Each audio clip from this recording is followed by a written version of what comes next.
Значит, мы поднялись в Святую только для детей.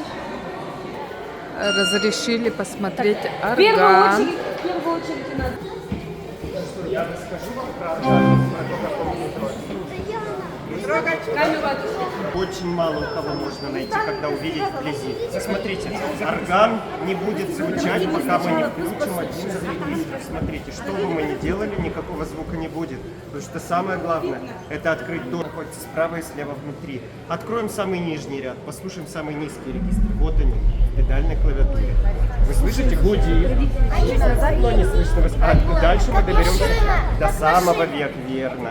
Сейчас послушаем самый высокий регистр. Он будет сейчас пищать вот здесь, обратите внимание. Вот они, колокольчики. Это самый высокий регистр. Ну а теперь послушаем, как звучат те самые шамады здесь, когда рядом с ними находимся. Звук летит прямо в зал. Мы можем соединить звук шамад и, например, флейт на первой клавиатуре и басов в низких частотах. Смотрите, что получится. Это соло. Аккомпанемент.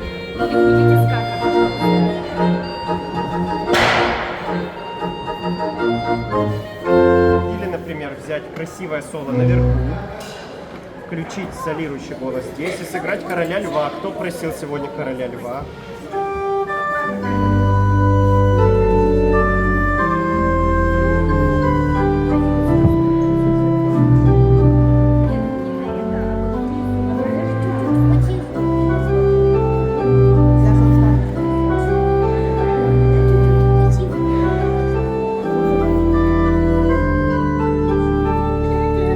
Мы разделяем между клавиатурами краски и получаем громкое или тихое звучание, аккомпанемент или мелодию.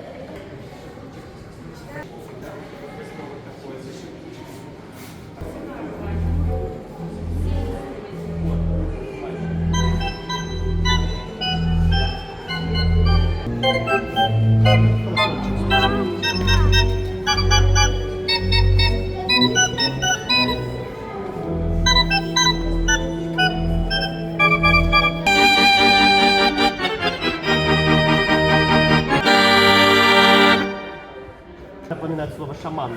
Шаман. Играть аккомпанемент.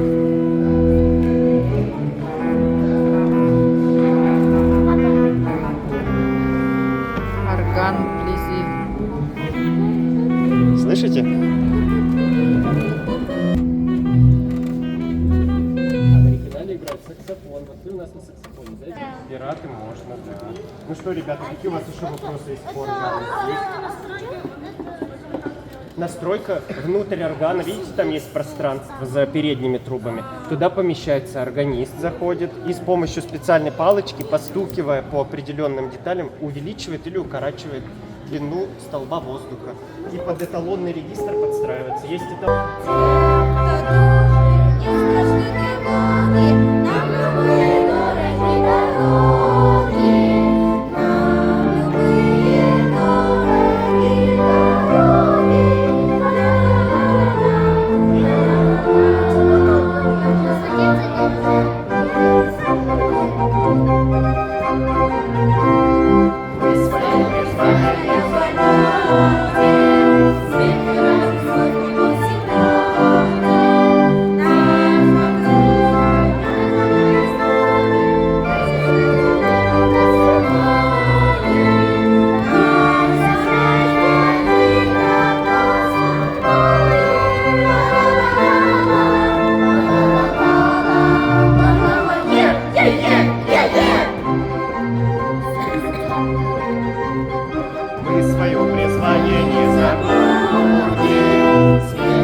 прекрасно, Лёлёк.